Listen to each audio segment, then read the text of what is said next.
Good evening. Let's take a look here. All right. Good evening, everyone. I will call to order the Committee of the Whole for Tuesday, February 28th, 2023. Let the record show that all aldermen are present. And just as a reminder to all the aldermen, if you have any questions or want to make any statements for our viewers at home, please remember to speak into the microphones. Okay, so first on our agenda, we've got a discussion item here on North Olean sewer replacement. Mr. Mayor. Yes, thank you, John. We have a situation that has developed with the in our dike system over north of the Times Herald. So Brad Camp is going to show some pictures and explain what's going on there, and, so we can inform the council.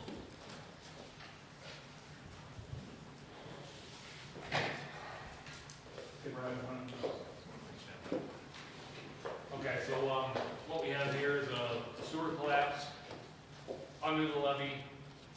You can see I put here when the structure was installed or left there actually. So it's actually older than that, the structure that failed. You can see it collapsed last Thursday, so there is no gravity sewer flow through this line now. So what we're having to do is pump it from one manhole up over the levee to a gate valve structure on the other side. So this is done at least once a day. This is kind of hard to see, but I don't know if you can see my cursor up there. So this line here is the line that was removed. And it's actually right under where the current levee is. This is the new line down here. And the collapse is right here where the old line came into the structure that was left. If you could read this here, it said that that structure was supposed to be removed, but they did not remove that structure, and that's where the failure is. So we're having to pump 100 feet from this manhole to this gate valve structure here. On our city map, you can see right here, this is the manhole that we're pumping from. This is the gate valve that we're pumping to. This manhole here, 64 feet from this manhole is where the failure, where we believe the failure is. Here's the streets affected from this collapse. Yes, it goes on the other side of 16 to impact areas like Willow and Fairview, Arlen. That actually gravity feeds over to the other side of 16 and then to where we're pumping and then to the other side of the river where it gets lifted. There's a lift station over at Willow Field on the other side of the river there. Any questions so far?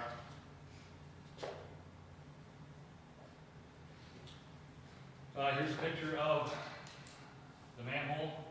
We have a hydraulic pump on the back of the truck here, and we use the 6-inch hose, pump it up over the levee. You can see the valve stem of the gate structure on the other side right here. Here's the other side before the collapse. So we're pumping it up into this gate valve structure, and then gravity feeds over to this other one, and then into this pump station on the other side of the river. That's what we discovered last Thursday. There's a big collapse right here by this structure. It's about 4 feet wide, 3 feet tall, and about 12 feet deep. Here's a tape measure we stuck down in there. You can see it easily 10 foot. We could have stuck it down in there farther, but didn't want to get the tape measure stuck.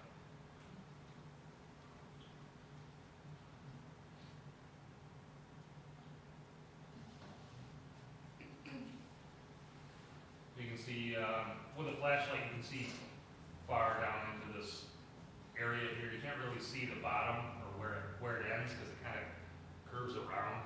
But it's like at a 45-degree angle, kind of 12 feet into the levee.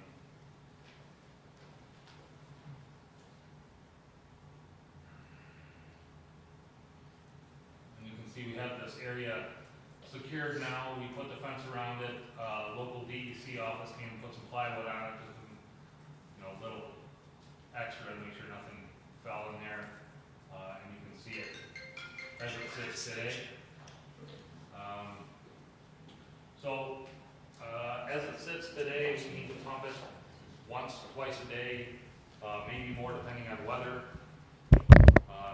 There's probably, I didn't count all the homes that are impacted by this, but we're probably up around 150 or so.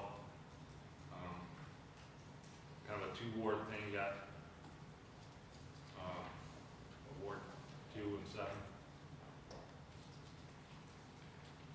So what we're asking for is your blessing to kind of go out, look for an engineering firm. We've talked with Army Corps of Engineers, we've talked with DEC. They both say, yes, this needs to get done as soon as possible.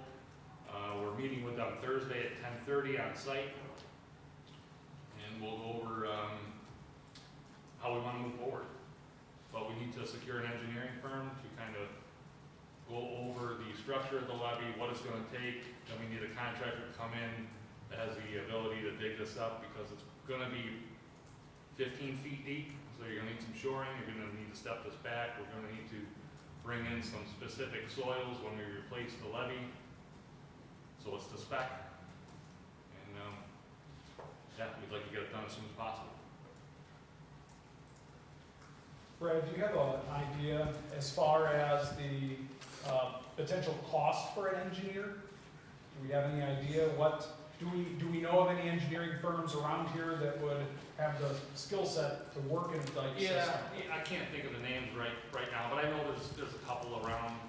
I'm sure DEC and Army Corps will be of some help on Thursday when they come to see what's going on. But as far as the cost, I'd be throwing a dart really. Yeah. Okay. You know, I'm assuming it would be similar to what, some of the other projects, 50s, 60s, somewhere in there. Okay. And then, of course, well, we don't know, because you haven't spoken to anybody, how quickly would they be able to get us on the docket? That's the other question, right? Right. Yeah. Obviously, we want to minimize the amount of time that we're using this kind of rigged system. Questions? Alderwoman McCall? So is there any potential for that area, because it's a fairly large area, particularly deep-wise, to expand? You know, are we concerned about that getting larger? Yes. So the line is plugged now. We plugged the line, so no sewage is leaking into the ground, making the ground more saturated. But yes, the more it rains, and the more water that gets into this, it's potentially gonna get worse. And what we don't want is any soils or stones or anything to get into the line, to go down the line, to plug that underneath the river, because that would, I don't even want to go there. Yeah. Alderman Pass? Brad, what about this job specifically keeps us from fixing it in-house? I mean, we must repair sewer lines in the city, right? Right. So I don't think we have the equipment to dig that deep, to have an excavation hole that size. Okay. We don't have any boom that is that large. Also, you get into the liability of, if we have a flood and it fails there, does the city want that liability? Okay. Even though, that's part of hiring the engineering firm to do the inspections when this is rebuilt, once this line is fixed. And we just kind of want everything on the up and up, make sure that this is certified. Because essentially, that's what this is. This is a certified levy, accredited FEMA, all this stuff. So we want to make sure it's done right. Okay. Brad, what affects, Alderman Anastasia? You said there were several houses at like on Little Street and Baldwin in that area. What effects to the houses are they experiencing right now? Right now, there's 2 homes that are closest to the site that are first impact. Those are the only ones that I'm aware of that have had any impact, and they have sewage backing up in the basement. When we don't, because we're pumping it as often as we can, but it's not a 24-hour monitor type of deal. So last night when we had rains, obviously, you come in this morning and you have some sewage in your basement. Might it be beneficial to not for the sake of worrying any additional residents, but to notify that there is the, you know, the potential for that sewage to back up in their basements, and maybe they could get some of their family heirlooms or storage or whatever they have, maybe moved into a different part of their house, just to, Yeah, I think, you know, probably the first 10 houses or so is Right. probably what's necessary. right, All of the homes that are affected would be overkill, in my opinion. right. But yeah, certainly, you know, that neighborhood there, and I've spoken with these people on the phone, a few times now, because they're experiencing issues, but I think notifying the neighborhood would be a good first step. As someone, you know, who experienced this, our lateral collapse and sewage back up into our basement, stuff I wish I wouldn't have, you know, just had laying around on the floor on a shelf or something, but, so, lesson learned there. Alderman Robinson. Brad, I'm curious about, I know if there's a collapse, you're talking about an old pipe, and we're gonna replace a small portion of it. What is the potential for another weak spot? Because that seems to happen all across the city every year, with another weak spot going.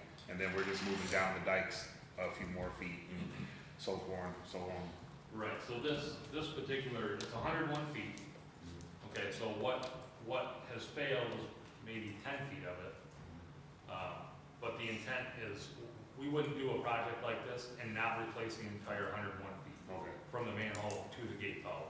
So that is certainly our intent here, not to just go in and replace 30 feet. That would be, that'd be a disaster.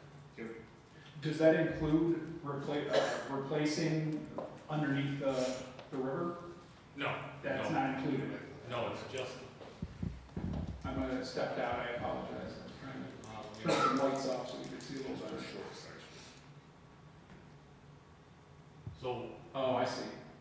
see this 37 feet, 64 feet, we Yeah. replaced from this manhole to Gotcha. the gate valve. I got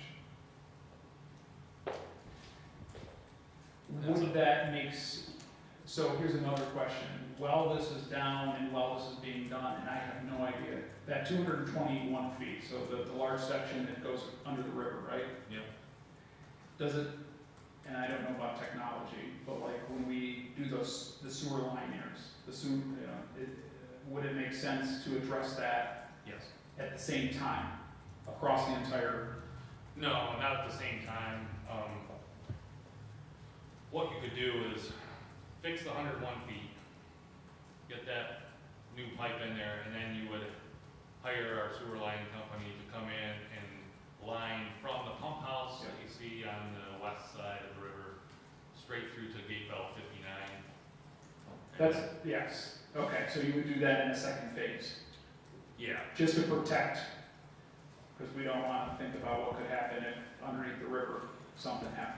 right. Yeah, there's several of these vulnerabilities Yeah. within the city, and, you know, that's a discussion for a Sure. later date, but there are several of these that I think should be addressed in the near future. Okay, all right, then let's put that on the docket to have some future conversations. Yep. On both water and sewer side. Sure. But correct, I know they do with the sewer lines, they do what do you call it, Brad? Liners, right? Yes. Do they do liners for water as well? Yes, Oh, okay. that's what we did on East 83. Okay. Other questions? Sorry. Lots of questions. Alderman Robinson? So the flood part, this light bulb just went off. So the flood part, if you digging that out, because it's going in that direction, if you dig that out, then we get high rains, so that's where the flood potential comes in. That could just go right in. Then you're looking at fines from DEC, so forth. So this is something we're gonna need to get done, so Yeah. before rain season kicks in. Right, so While I'm we assuming, don't have snow on the ground and melting. right, so I've had plenty of phone calls now with Army Corps of Engineers in Pittsburgh, DEC in Buffalo, you know, they have offices all over the place, so there's many people involved in this already. And we'll probably have 8 or 10 of them on site on Thursday. One more question. Just looking at the picture, because you said that some of the deterioration is going on in that hole, and it could potentially growing and you don't know. Would it be feasible to move the area back some from the hole. It looks like you're only a few feet away from the hole itself. Oh. You know what I mean? Yeah, the fencing? The fencing. Yeah, we should roll that back a little bit, you know. That's good. Yeah, just to, you know, kids are gonna see that and go, ooh, new toy. Right, yeah, I'm glad that this is in an area that doesn't get too much traffic. Right. But yeah, you're right, you know, we tried to block off the top of the levee, you know, from traffic, whether, you know, somebody from DEC that's not aware of what's going on, drive on top of there. It could easily drop 4 or 5 feet like that. Yep. So yeah, we plan on moving that back, just to kind of secure that area a little bit better. Okay, so besides just looking, Mayor, besides looking for just our verbal support, is there any formal action that we need to take? I would dare say that probably we get verbal support here tonight that give me the authorization to do what we have to do at this time, and then we can bring more information after we get to the engineering firm, and then we can bring more information back to the council. We'll keep you well informed. All right, I'll make a motion to do what we need to do to prepare an engineering study. Could I get a second? Seconded by Alderman Anastasia. All in favor? Aye. Opposed? Okay, motion carried. So there you go, Mayor. Thank you.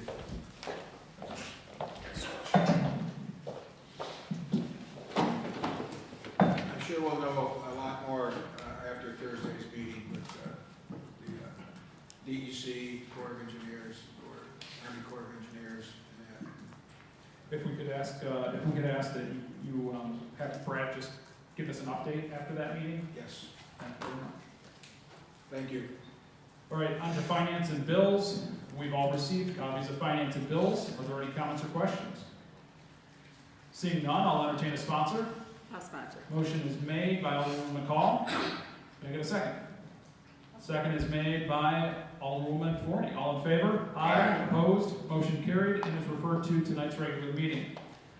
We've got PL 16-23 by Mayor Elio to authorize the acceptance of a parcel of land from the Olean Urban Renewal Agency. Mr. Mayor? Yes, we have Carrie is here, and she is going to speak on the next two items. Thank you. Good evening. If you may recall, is that okay, sorry about that. The Urban Renewal Agency properly procured an engineering firm and design firm to do the extension to the Allegheny River Valley Trail. It bid out the project. It's approximately 200-foot section. The work was performed by L.C. Whitford Company.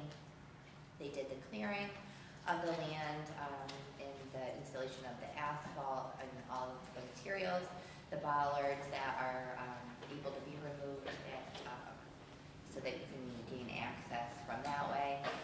The only piece remaining is there is an archway that's going to be installed by City DPW forces. It's similar to the one that is out at Lincoln Park.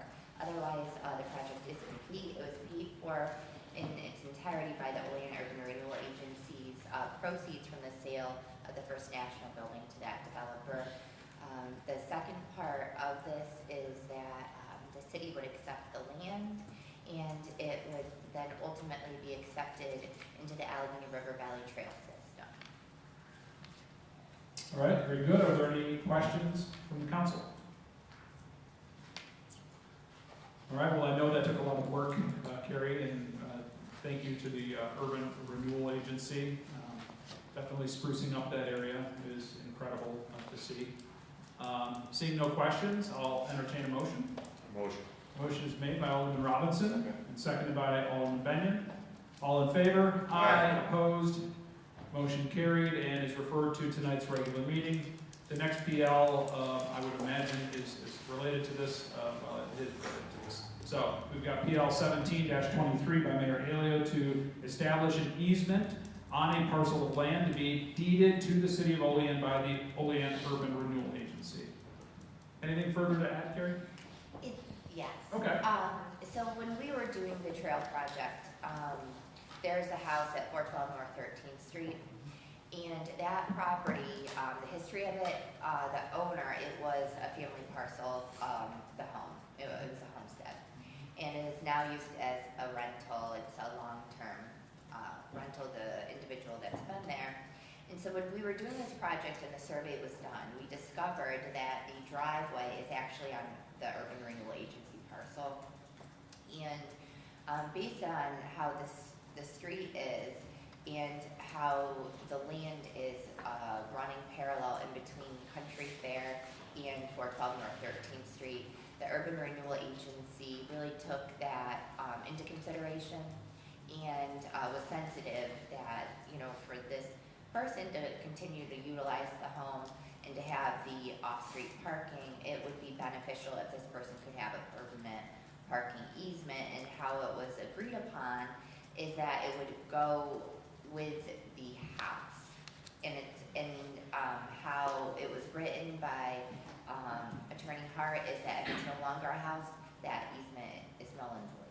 But if the property is sold, which it plans to be, by the person that's living there now from the owner, and at any time in the future, as long as it's continued as a residential home, that the person will be able to utilize the driveway that has been there, really, given the history of the home being there. Okay. Any comments or questions? All right, thank you for that description. I'll entertain a sponsor. All right, motion is made by Alderman Anastasia. Can I get a second? Second by Alderman McCall. All in favor? Aye. Opposed? Motion carried. That too is referred to tonight's regular meeting. I'll make a motion to adjourn the committee of the whole. Can I get a second? Second. Second by Alderman Panis. All in favor? Aye. Opposed? We're adjourned. And jump right into call to order the regular meeting of the Common Council for Tuesday, February 28th, 2023. Will the clerk please call the attendance roll? Alderman Benyon. Here. Alderman Panis. Here. Alderwoman Forney. Here. Alderwoman McCall. Here. Alderman Robinson. Here. Alderman Anastasia. Here. President Crawford. Here, please rise for the invocation and the pledge of allegiance. Heavenly Father, we come to you today asking for your guidance, wisdom, and support as we begin this meeting. Help us to engage in meaningful discussion, allow us to grow closer as a group, and nurture the bonds of this community. In your name we pray.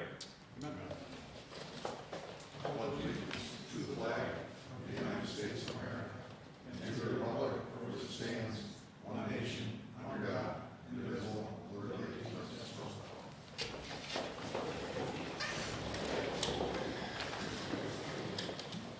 Reading, correcting, and approval of the minutes of the previous regular meeting. The regular meeting of the Olean Common Council was held on Tuesday, February 14th, 2023 at 6:20 p.m. Present were Alderman Crawford, Benyon, Panis, Forney, McCall, Robinson, and Anastasia. None were absent. I'll make a motion to approve the minutes of the previous regular meeting. Could I get a second, please? Second by Alderman Forney. All in favor? Aye. Opposed? Motion carried. Committee reports and unfinished council business. None. Communications from the mayor. Thank you, John. Just want to report back to the council that on resolution number 09-23, which was to do with the governor's action on the gas, making everything turn into or going to electric. We received responses back from our senator, Joey Borello, and from our Assemblyman, Joe Giglio. So we had those responses back.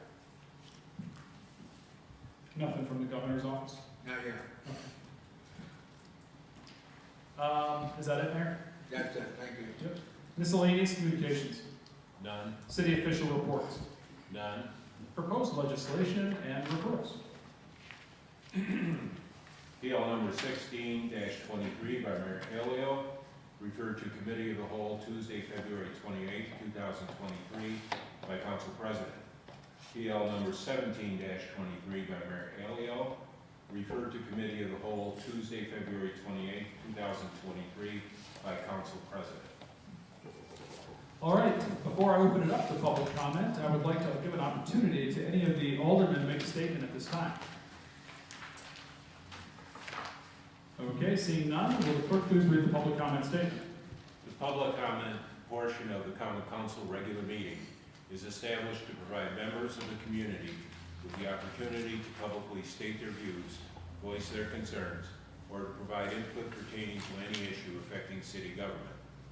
Additionally, the mayor, common council members, and city department heads encourage any person with questions to contact them at their offices. Okay, at this time, I would invite any members of the public to approach the podium, state your name and address, and you will have 5 minutes. Anyone? Anyone? Anyone at all? Seeing none, I'll call public comment closed. Under finance and bills.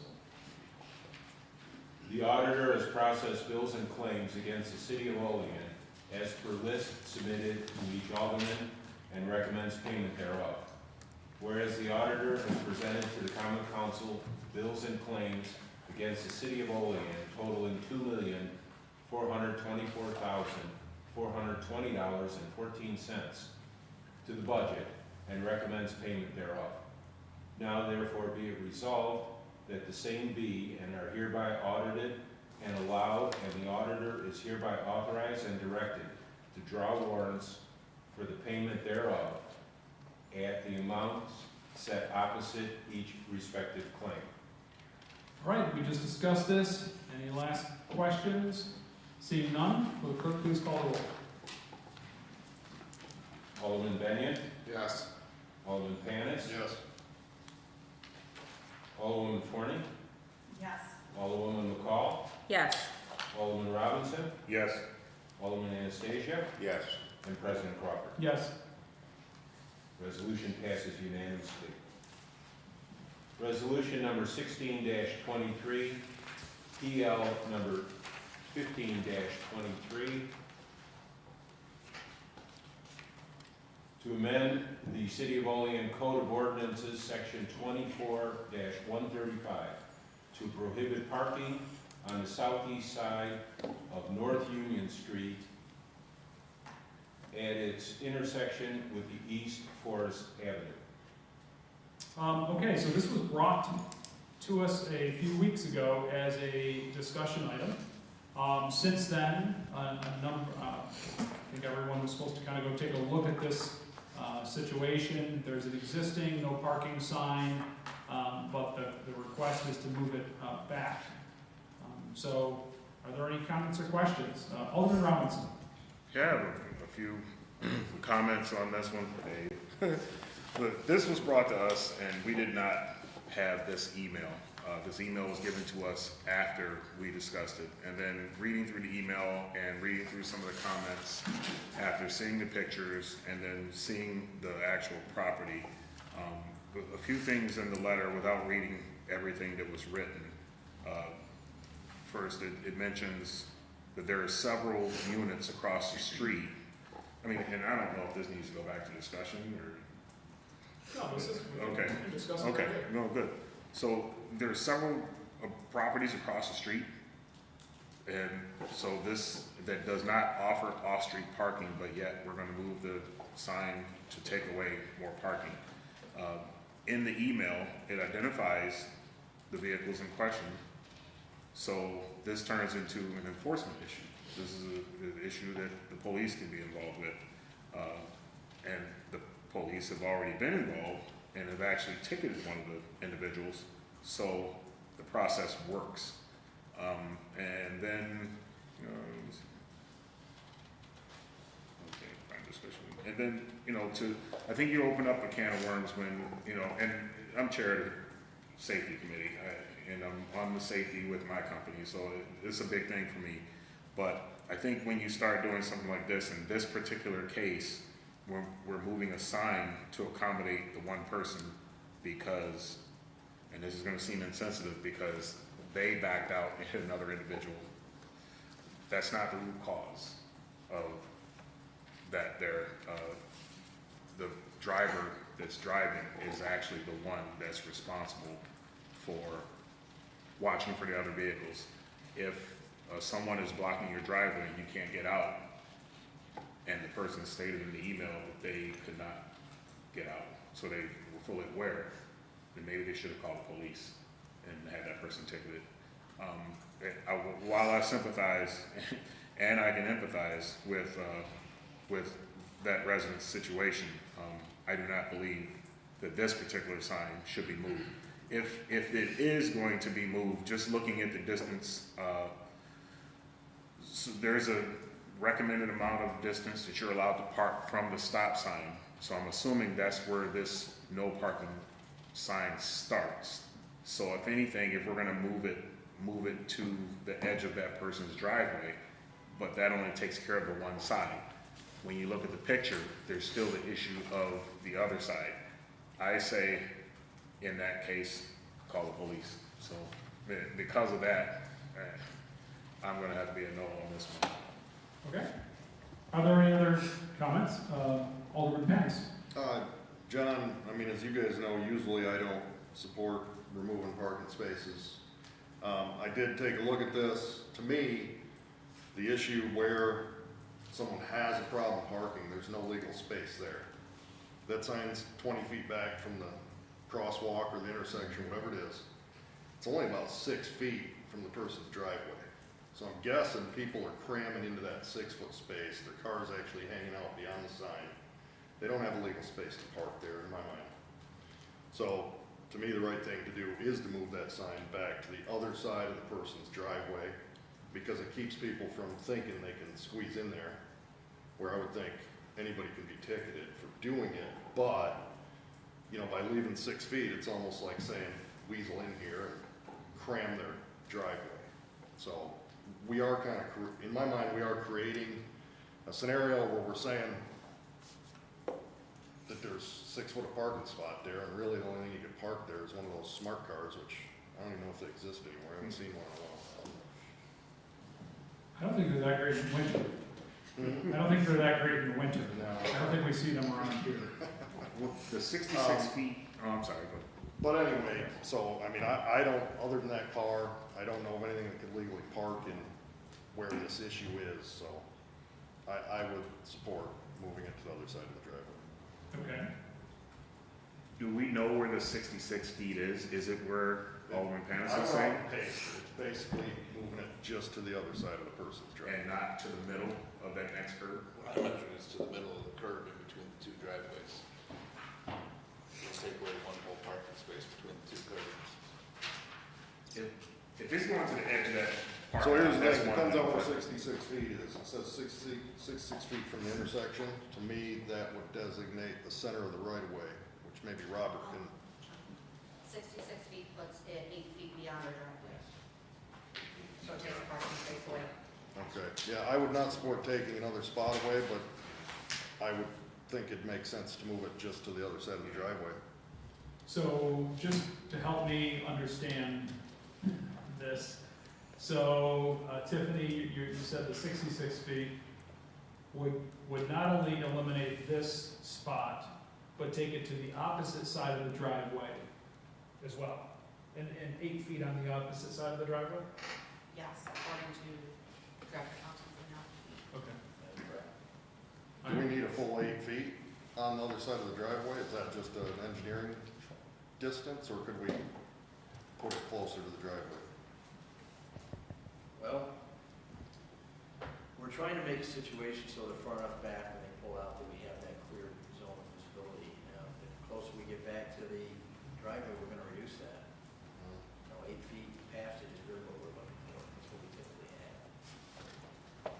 So the reality is, though, all of us deal with this backing out of our Exactly. driveway, right? Like, Every day. I mean, I can kind of go along with what Jason's saying. I mean, if there's not enough space really to fit an average sized vehicle in what's left, then you move that new parking sign 3 feet from her driveway. It eliminates anybody's intent to park on one side, Right. but the other side should be fair game. I mean, we all have to deal with this.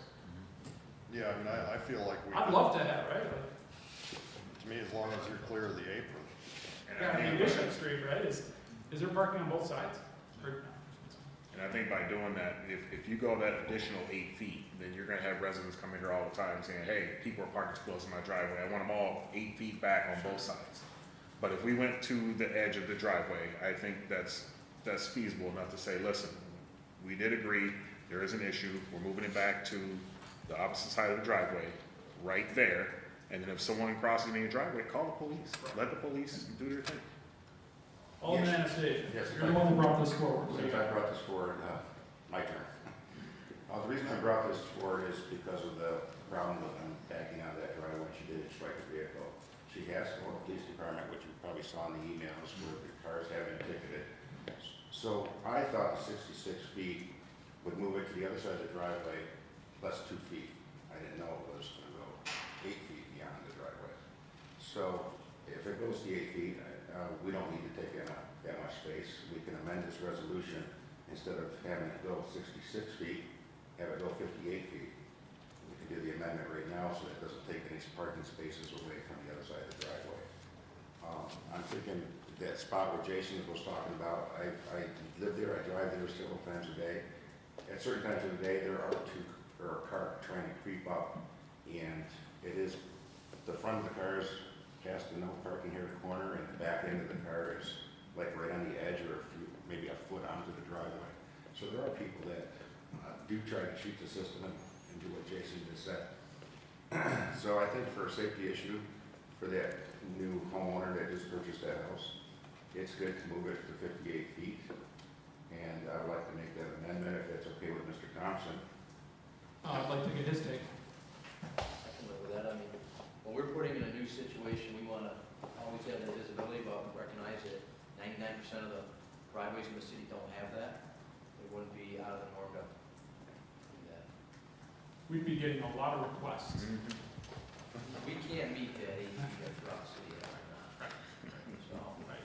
I mean, I get it, being on the corner, I can see that, having the need for additional visibility on a corner spot, but going past the driveway doesn't make any sense. Yeah. So I think that's a viable, compromise. Yeah, because I thought, like I said, I thought 66 feet was just putting it 2 feet on the other side of the driveway. I didn't realize it was 8 feet.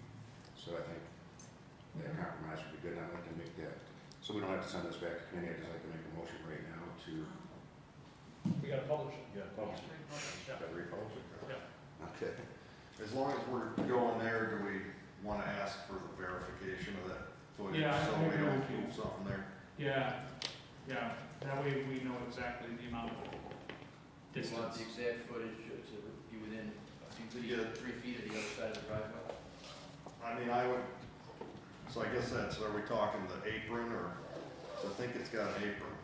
It's got a curb cut with a narrow apron, it's not flared real big. Yeah, so, what, 2 feet, 2 feet past where the curb rise is? I'll get that. Okay, so, 2 feet from the curb cut.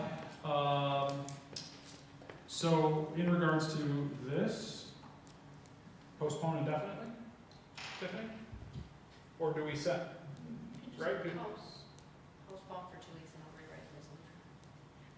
That's, and then you can change the resolution and repost it? That's okay? We would need to do a whole new resolution, or no? That's up to you. I wouldn't say so. We've amended resolutions and republished them before. Okay, so we can amend it now, and then you republish it. Oh, okay, perfect, all right, that's good. So go ahead and, motion has been made by Alderman Anastasia to amend, the extent from, instead of 66 feet, the proposal is, what did you say, 50? 58 feet. 58 feet? Well, just, shouldn't it be I think 2 feet six. past the curb cut? Yeah.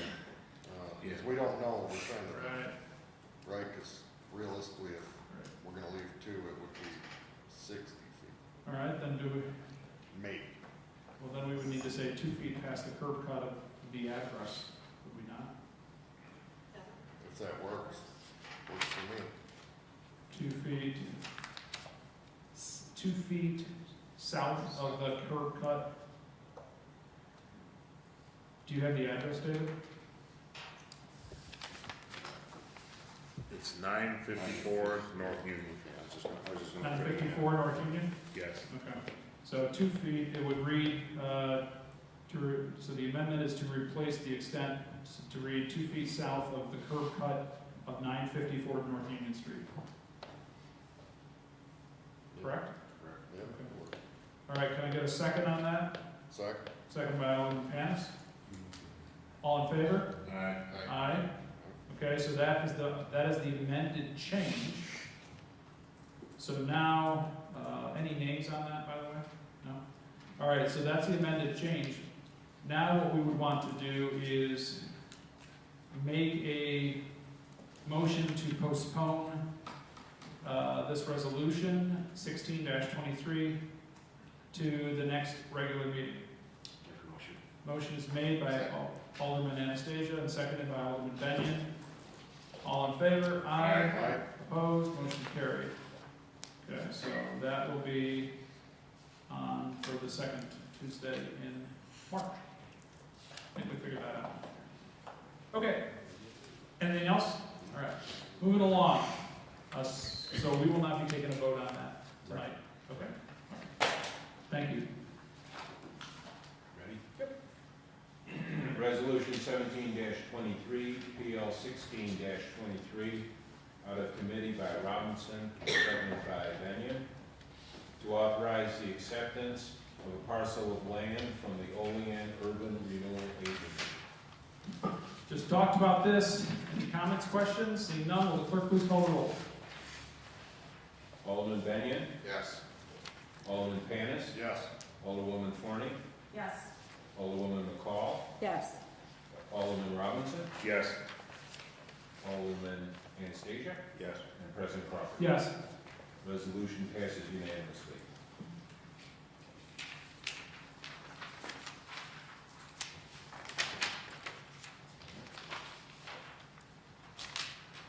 That's okay. Resolution number 18-23, PL 17-23.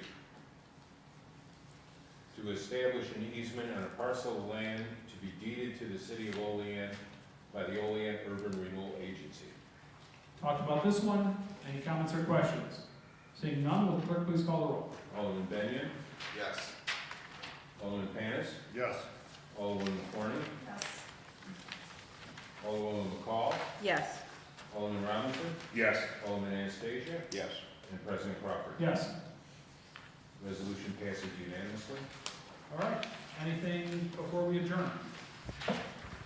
Seeing none, I'll make a motion to adjourn. Can I get a second? Second. Second by Alderman Benyon. All in favor? Aye. Opposed? Motion carried. We are adjourned. Have a good night.